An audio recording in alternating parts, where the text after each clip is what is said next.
Last season, La Liga did something it had never done in almost 100 years. The title got decided in El Clásico itself, not clinched a few days later, somewhere quiet. Barcelona beat Real Madrid, and the trophy was basically over right there, on the pitch, in front of both sets of fans. That's the season this new one has to follow. And, honestly, there's a lot going on before a ball's even kicked. So let's get into it.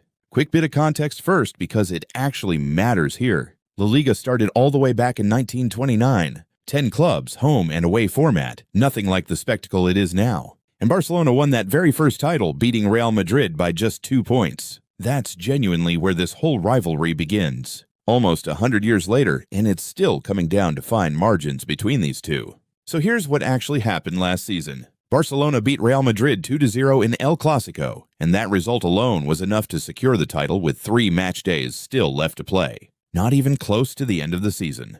It was Barcelona's 29th league title. Real Madrid still lead all time with 36, so there's a gap there. But this one stung differently because of exactly where it happened. Now, Real Madrid's season wasn't just about losing a title race. It was messier than that. Xabi Alonso got sacked in January. Álvaro Arbeloa stepped in, and, by most accounts, just couldn't get Mbappé, Vinicius, and Bellingham playing as one cohesive team. 3 genuinely elite players, and the whole didn't add up to more than the parts. Which brings us to the reason this season already feels different before it's even started. Mourinho is back at Real Madrid. Second spell. And people aren't just excited, they're already comparing numbers. His first stint, 2010 to 2013, he had a 72% win rate. That number is basically the bar everyone's holding this new spell against, fair or not. Here's something that surprised me a bit. The season technically starts August 15th with Alaves against Getafe. But Barcelona and Real Madrid don't play their first matches until a week after that,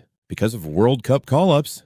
So the 2 biggest clubs in the league are actually the last ones to show up. And one more thing worth knowing before you start planning your match day schedule. The fixture list came out at the end of June, but that only tells you the matchups by round. Actual kickoff times get added in stages, usually 3 to 5 weeks before each round, once TV and European fixtures are sorted. So what looks like a finished calendar right now is really just a rough outline. We do know one huge date already, though.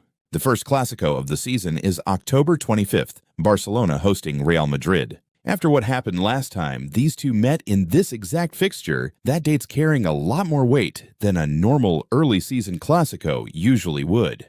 There's also something happening underneath all this that most fans aren't even thinking about. La Liga's financial rules have been quietly reshaping how the league actually plays. Over the last decade, the average number of dribbles per game across the league has dropped by around 40%. Clubs under financial pressure keep having to sell their most skilled players early just to stay compliant. So even before Mourinho, before the Clásico, that's already shaping this season in the background. So, when you put it all together, a title won in the most dramatic way possible, a manager going into his second spell already measured against his own legend, and a financial system quietly reshaping the football underneath it, this isn't just another season starting. It's a lot of storylines colliding at once, and most of them were already in motion before August even got here. So before La Liga kicks off, that's genuinely what you need to know. Not just who's favorite, but why this season is starting with this much history already loaded into it. If you want more of this, the real context behind the headlines, not just the highlights, stick around. Subscribe, and I'll see you before the next big kickoff.